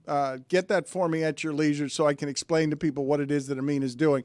In the interim, Charlotte, do you have something to throw to here? I was told that you did some street reporting. Yes, Dan. I sat outside of TD Garden with one of those foldable tables and a sign that said, "Hate the Knicks? Talk to me." And the sign looked because Knicks was in orange and the rest of it was in black. And the sign was in front of the table, but every time I thought about the sign, I started laughing. And we have a piece coming out, the broader documentary about this incredible reporting I did coming out on Oddball. But we do have a clip of one fan. And I just want to say, besides this fan, most people in Boston were like, well, because I was trying to stoke the flames of a rivalry between New York and Boston in basketball because it's so strong everywhere else. Most people in Boston were like, the Knicks haven't really done enough for me to worry about them. And I said to one guy, I was like, it's like the Don Draper quote where the guy says, "I feel sorry for you." And Don Draper in Mad Men says, "I don't think about you at all." And the guy just goes, "Yep, haven't seen Mad Men." So that's how it went. But check out this angry Boston guy. Despise the Knicks. I hate them. I will eat their guts, stamp their throat, Spike Lee or Weasel. You know what New York fans are about? They can't afford Madison Square Garden, right? So now they come here in droves, right? Come at the Garden and always want to start a racket and always trying to out-cheer us. But not on my clock. Freaking, I eat your heart out. I stamp on your head and punch you in the face. That's how much I hate Knicks fans. Wow, that is the passion I've been looking for all evening. Whenever the Knicks come to fun, there's a fight, and there's going to be a fight tonight. I'm not fighting, but some idiot's going to fight, and I'm going to cheer on for the Celtics. Yeah, let's go, baby. Get him. Get him, get him. Sorry, do you mean the fans are going to fight or like the game is going to be a fight or both? The fans. Yeah. Boss, yep. Yeah, because you know why? Knicks fans are arrogant. Can't stand them. Thank you so much, sir. Okay, bye. He ran out of material there at the end. He was running on ran fumes. out of gas. Running out of fumes. What's interesting is that guy went on camera and talked like that on camera. I'm wondering, what's your job? What is your profession? Your day profession? Are you that rich? Can you afford to blow this shit? All right, let's go ahead and just play the clip already. Now notice my palms are sweaty, knees weak, arms are heavy, vomit on my sweater already, mom's spaghetti. I'm nervous, but on the surface I look calm and ready to drop bombs, but I keep on forgetting.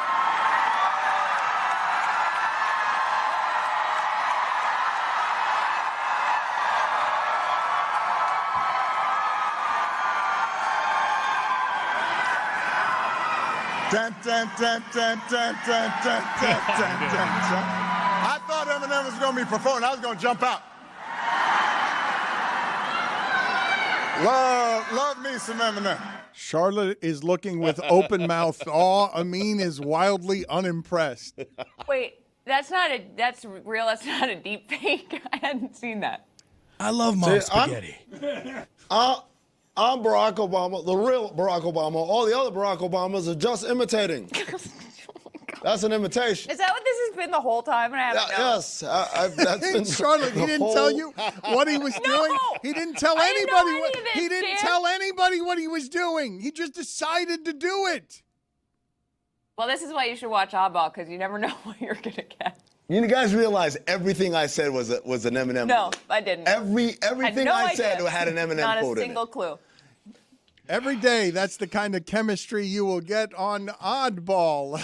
He's walking off the set. Oddball that is now, they used to take one day off a week. Now it's a different day. I don't remember which day is which. Oddball, almost every day. And let me remind the people, Dan, that this segment is presented by LinkedIn Jobs. Post your job for free at linkedin.com/prep. Terms and conditions apply. Thank you to Amin and to Charlotte. Welcome back, another NBA season. Billy, you've been a bit critical of the general nepotism involved with LeBron and Bronny. And last night they get their moment, and LeBron spent the whole time afterward being emotional publicly, and he gets the Hollywood ending. Even if they don't win a championship, he gets the Hollywood ending. I can't believe he's still playing like that at that age. Crazy. And that they're beating Minnesota, which was a good deal better than them last year. But they got their moment, so let's play this moment and see if Dad Weekend Billy gets moved by the syrup of any of this.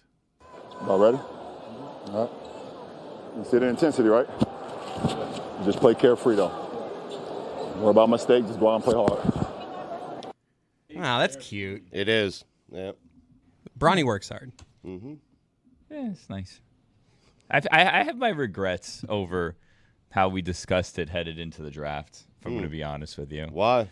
I don't know. I don't like how it came off. I don't like how it came out. I don't know. I like to feel.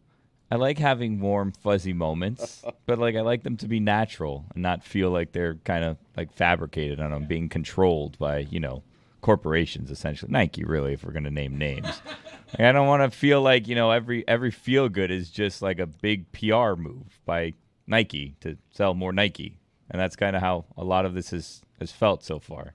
It's what LeBron in Hollywood is meant to birth as he transitions while still playing into father and whenever it's grandfather, and starts making more and more content because he's doing what Peyton Manning is doing while he's still playing. It's almost the whole reason he went to Hollywood is to get the Hollywood ending. And he's gotten it by still – man, I'm going to remind you guys again that Dwayne Wade and Carmelo Anthony are doing podcasts as his peers, reminding you how good they were. And that was a long time ago. Their colleague is still out here ushering in control of Hollywood by putting his son on the roster and getting people to argue about it. He's been a content machine for 20 years. I thought Kenny Smith in the pregame did a very good job of talking about Bronny and the fact that had he not sustained that terrible injury, well, he had a heart injury, went to the hospital, and had he not sustained that. He had cardiac arrest. Yes, he was a top 5 recruit, maybe the best player in his class. That's what Kenny Smith was saying. He would have made it to the NBA eventually. Okay. But LeBron provided his kid and himself and his family with a special moment because he has the leverage to do so. And maybe it was manufactured. You want these things to happen naturally. I actually understand what Billy is saying, but it still was a special, nice moment. It's literally manufactured from the people who bring you. LeBron runs the entire NBA and Hollywood for 20 years, is the biggest athlete in America, and at the end gets so many perks that he chooses the coach, and his kid is on the bench because he's going to get the ending that he wants. But if you could choose that perk, why would you not choose that perk? Getting your son to the NBA, playing with your son, going into a game with your son, those are cool moments, man. J.J. Redick was very clear on the front end that LeBron had nothing to do with his hiring. And I'm sure Bronny, there's nothing to do with him being on the Lakers. Well, no, either. he threatened to go play in Australia if he didn't play on Daddy's team. But other than that, well, you can complain. Here's the thing that feels manufactured about it, right? Like I like it is manufactured. No, I know. All of it. The reason that we know, and it's not even being hidden, is because like as soon as he gets drafted, there's commercial campaigns that come out.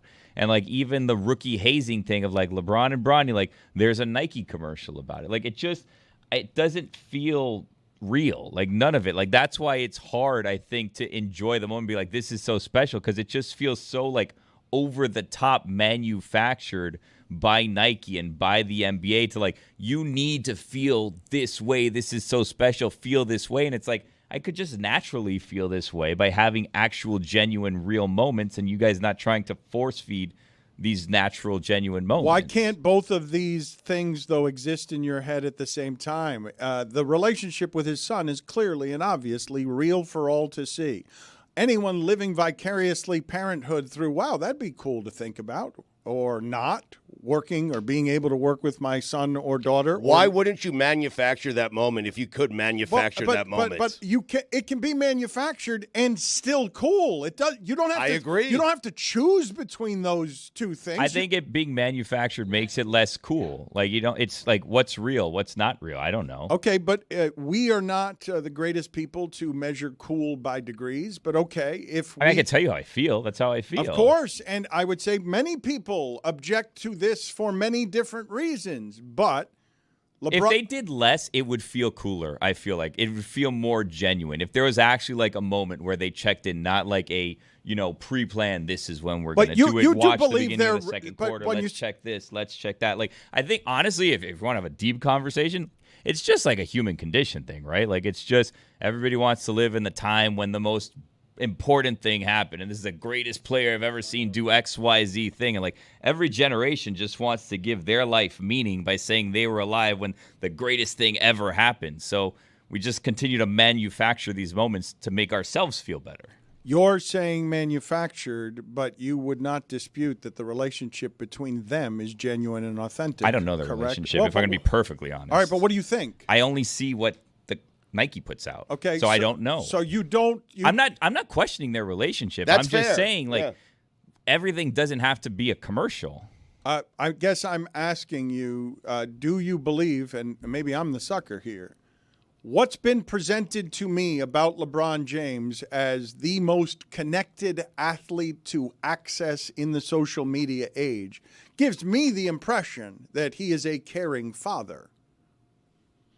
I'm not saying he's not. Okay, and Billy's saying we don't know. We don't know. Right. This is correct. We don't know. But if you're applying the cynicism of because Nike manufactures commercials when they've been in the mythology business since long before Jordan, this is what they do.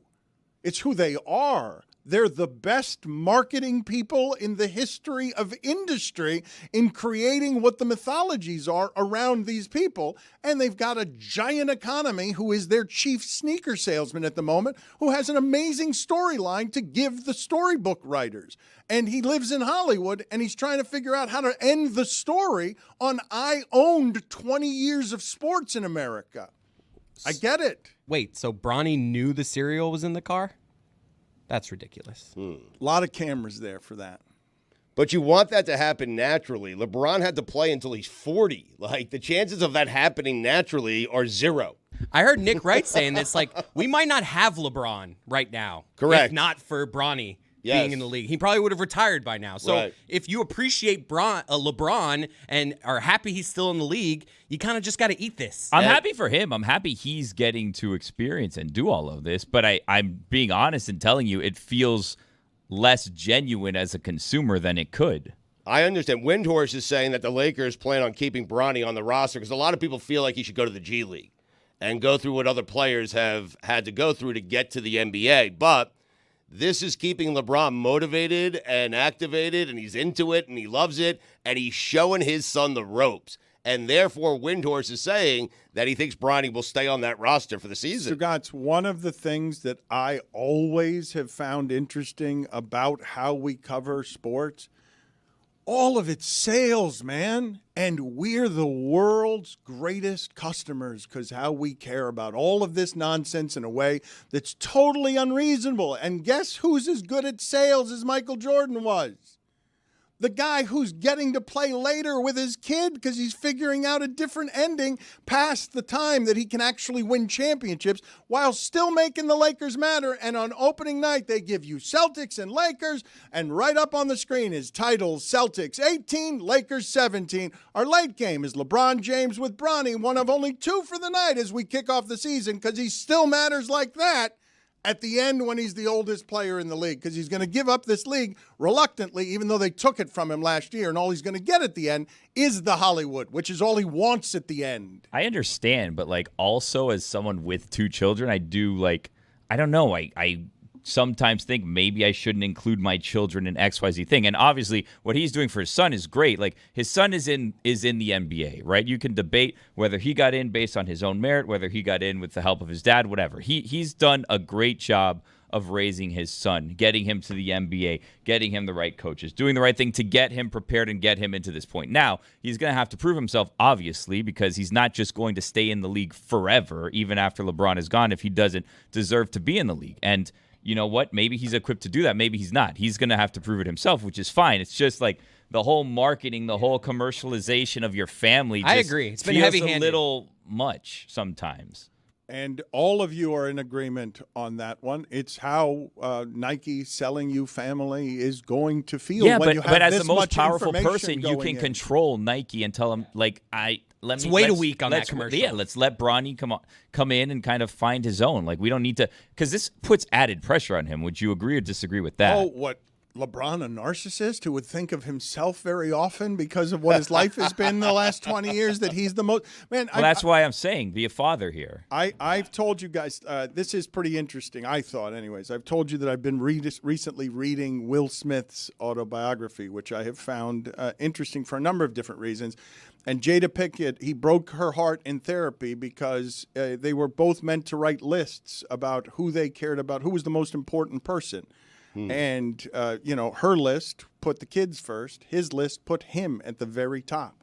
And that's how you become the biggest movie star in the world, because you're chasing you with such zeal that in therapy with your wife, you're saying, I'm the most important thing. What do you imagine LeBron's life has been like for the last 20 years that would make it difficult to be a father who's concentrating only on the interests of his kids? I know it's therapy and you're supposed to tell the truth and it's a cleansing and you're trying to Why heal, are you but putting yourself first on that? You have to lie in that spot. Lie. You have to lie in that spot. You have to. Especially if you're going to put it in your book. I don't care if the answer is Will Smith. Not there. It's not Will Smith on that sheet of paper. I literally stopped reading that book because of how inauthentic I found it.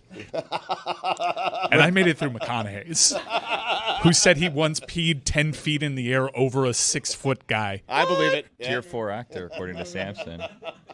Did he say tier 4? Is He that did, where he put him? yeah, I tier don't. 4. But I think that I don't know what 3 and 4 were, but I think he was making him a tier 2 actor. That's what it felt like he was making him. No. He had De Niro tier 2. I mean, it's crazy. So according to his book, he was standing 10 feet away from a 6-foot dude who made a bet with McConaughey's dad that my son can pee over your head, and if he does, he gets your motorcycle.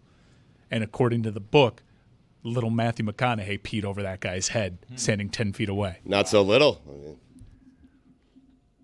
You like that one, did you, Stugotz? I was just making it in case. You felt good about that one? I needed did to you? clear it up in case anyone didn't understand what Mike was saying. Careful, I believe he was a teenager at the time. The other That's game. a practice, by the way. Wow. I try to provide that context Mm-hmm. by calling him Little Matthew McConaughey. Little Matty. That's why he's not good at subtlety. The other game last night, the game that we're not talking about, the Celtics made the winning of the championship look very easy last year, because it was very easy, because they were the best team from the start of the season to the finish of the season, and the only reason there was doubt about them winning the championship is because we had to talk about it for weeks and months, not because there was actually any doubt. They were an enormous favorite. They have unlocked the ability to play what is today's basketball, shooting threes in a way that the Knicks thought, Stugotz, before this season, because their fan base is as excited as it's been in 20 years, they thought that they were pieces away if they just send out the gritty guys, get rid of Hartenstein, put Josh Hart on the bench more. He can't be playing 42 minutes every night. Get the Italian, the foreigner, get him out of here to Minnesota. He's from Delaware. And make it Karl Anthony Towns and Bridges, and let's go for it right now. We think we're as good as the Celtics. I agree with the moves the Knicks made in the offseason, because that team, Dante and those guys, that team went as far as it was going to go last year. A lot of New York does not like that. I don't care what New York likes or dislikes. It's one game, for crying out loud. They were playing the Celtics, who were raising a banner at home, and the Celtics are really, really good. the Knicks needed to make these moves. They needed to improve the roster, and they did. We'll see how it plays out. But, of course, New York would fall in love with that team. That is a quintessential New York team right there. But that team wasn't winning a championship, and the people running the Knicks want to win a championship, and they gave their team, their organization, and that fan base the best opportunity to win a championship this year. But if you're going to be worried as a Knicks fan, the place you're going to get worried is, oh, shit, the champions are attacking Karl Anthony Towns because he doesn't look anything like he looks when Gobert is out there with him, and they could be a number one defensive team because Gobert is out there with him. But some of this stuff takes a minute, especially in the NBA. If you watch the Timberwolves last night, they look kind of disjointed as well because they're playing with new players. Yes, of course it takes a minute, but the Celtics made a number of threes that is a record. Yeah. And after the game, Josh Hart is saying, we need to drug test them. I've never seen anything like that. In terms of starts, you can be totally patient about all those things. That one's a disaster for how New York went into this season thinking it's close to Boston. Right. And after the game, their gritty heart guy, literal heart guy, is saying to you, drug test them. I've never seen anything like that before. Tatum's numbers are wildly efficient in a way that he's not going to be, but the point stands on what Stugotz is saying. That team wasn't properly respected for how great it was last year because they ransacked everybody and started this season as if they put a bookmark in a bad Will Smith autobiography. It's weird because the team was so good last year. People still want to question Tatum. He made the Olympic team. Steve Kerr didn't play him. Jaylen Brown won the finals MVP, didn't make the Olympic team, probably should have made the Olympic team. It's like no one wants this team or believes this team to be good, and it's weird to me considering how dominant they were last year. They were great. Yeah, their best player when they entered the playoffs. I think the narrative's changed a little bit with how good Jaylen Brown was there, but they survived the postseason quite easily with having Jason Tatum statistically being one of the worst perimeter starters in the history of that sport in the NBA Finals. And didn't miss a beat. Didn't matter. So I think, it is kind of weird because Boston won an NBA title and it wasn't really obsessed over all offseason long. You almost have to remind yourself that they did. And I'm trying to figure out, is it the path that they had? Are sports fans smart enough to apply that context? Is it because the guy that had all the commercials, the Jordan guy and Jason Tatum, the guy that was crowned as next, didn't really deliver, therefore it's harder to sell a championship like that? It is a weird place because they were that good, but I do think they almost need a better foil. I don't think it's a weird place. I would say it's a combination of better foil, and you got to give us memorable moments, man. Like, you have to. You have to give us. Now, Boston fans will have a number of moments that they hold on to from that postseason run. The rest of us will have none. We will have zero from the entire postseason run. Think about what... Wait, so because they were so dominant, that takes away from what it is I'm just telling you how you remember. Okay. You're telling me they're the most disrespected champion ever, and I'm saying why. Yeah. Why? Like, why would you run roughshod over everybody and nobody's giving you whatever you think the appropriate credit is? Right. I'm going to say it's because there weren't a lot of buzzer beaters. There wasn't, hey, they came back from 3-0. There weren't even stories for us to latch onto. They came back from 3-0 against the Heat. Derek White did that at the buzzer. I'm guessing that Celtics fans really squeezed the emotion out of last night. They loved the number of different things that were happening around the court. And anyone who doesn't care about Boston was watching it and shrugging, why do you love this team so much? What is it that you're connecting to here? I don't understand it. I'm not in love with Tatum and Brown and Porzingis. What was the most memorable thing from their postseason run? They had a series with the Pacers that was a lot closer than the end result because they had really dramatic comebacks, and Indiana blew a lot of games. Indiana was also injured at the time. So they swept them, though, right? Yeah, they swept them, but they had to, like, the game flows. If you see the win probability numbers in each of those games, Indiana could make an argument that we were just this away in the from last making 3 that a real minutes series. of all those games. I think it was probable in every one of them except maybe the last one that Indiana would have won the game. I think. There was an overtime game. There was one blowout in game 2, but there was an overtime game, and the other victories were 3-point victories for the Celtics. So Yeah, that's hard. We had to Google that, If they didn't, it's not a memorable run because we don't really have anything we can remember. And that's hard. That's typically not the case in that sport with postseason runs. That's hard to do if you're the Celtics. I understand what you guys are saying, but the Celtics were so dominant, they didn't provide their fan base or the league with any sort of memorable run. They were that good. Let's do it this way, Stugotz. I'll ask you this. As the Celtics last night are celebrating, hey, isn't it great that Pierce, Ray Allen, and Garnett are together again, because they were one of the original big threes, and one could argue underachieved by only winning one championship. And the one championship they won, though, if you want to talk about where fan bases emotionally connect with their players, had more Game 7s in it than any championship run we had seen. It took more games for those, more playoff games for those Celtics teams to make a bunch of different moments that makes us remember that those three guys played together in a way I don't think we're going to feel about, even if they win multiple championships.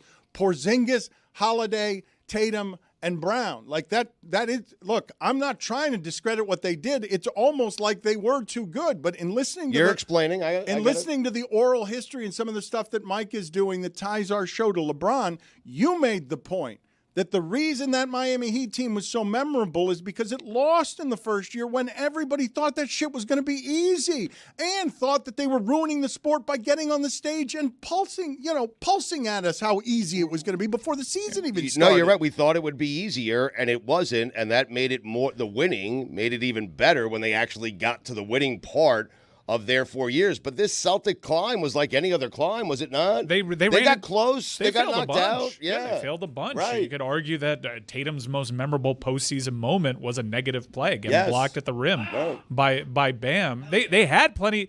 They had a climb that a lot of sports fans can identify with. I don't know. It's just weird. I think you can appreciate their domination and reign over the sport if they do another one. If they win another one and they're not an outlier like Toronto or maybe Dallas was. Yeah. If they win another one, then their dominance can become a story. Validates, I would almost rather have none. Yeah. How is this a theme that has been in all three of the shows this week? That you've got to win 2 or 0. That winning 1 is not the correct. It hurts you talking it out with you guys. A lot of people stumble into 1. Makes all the sense. Let me play for you some sound here of Bill Belichick from Monday night, because I'm telling you right now, Stugotz, I don't know if you guys saw, ESPN sends out its weekly releases on what the numbers are for things on Monday Night Football, and conspicuously absent from that list was any numbers on what ESPN Plus did, as a whole lot of people couldn't figure out on Monday night how to get Chargers and Cardinals at 9 p.m. Eastern. There were people, I don't know what the numbers are, but ESPN didn't tell us immediately what the numbers are either. But they have Bill Belichick around with the Mannings, and I'm telling you that I would have him on all the time, because Bill Belichick doing this with the Mannings reveals a little more to me than I've ever gotten out of Bill Belichick as a public figure. He goes after Mayo, the coach of the Patriots now. Who coached for him. And did he play for him as well? He played for him as well. He played for him as well. I don't know what other coach he'd be playing for in New England. No, he played for him as well. They won a couple of Super Bowls. Everyone who played for Bill won a couple of Super Bowls. This is on the Pat McAfee Show. He destroys him. Yes, this was on the McAfee Show. What we played yesterday was on Ed Reed, and it's in response to basically Mayo saying that the Patriot players are soft, as they have the worst team in the league, the hardest to watch team. They're 1-6, and I can't imagine how that fan base is feeling about that football team. You know, defensively, the Patriots led the league last year in rushing defense, yards per carry, number 1 in the league. And this year they're way down in the 20s somewhere. It's the same guys. I'm kind of hurt for those guys, because to call them soft, they're not soft. They were the best team in the league last year against the run. And those guys went out there and did it, even though we couldn't score many points offensively. So, I don't know. I feel bad for the defensive players on that one, because those guys, that's a tough group. That's how you use Bill Belichick to be really good at this. It's perfect. That's a great clip. Yes. That's where you apply. Yes. The hard thing with taking any of his analysis in is trying to figure out where his biases are. He certainly spoke with bias on Woody Johnson, but that was appreciated. As long as you wear it on your sleeve, it's a good thing. And right there, him's rat-a-tat-tatting. We were the best against the run. That is how you generally decide who is tough, who is a finesse team. We were the best against the run last season. That's really good stuff there. He was saying I was best against the run last season when I was coaching those things. That team was terrible last year. Yeah, but it's a great job by him because he's being pro player and anti-coach. And if you're a player watching that and your team stinks and you want a new head coach, that's the guy you want. I mean, I'm serious. I think he's also taking an opportunity to coach Gerard Mayo one more time.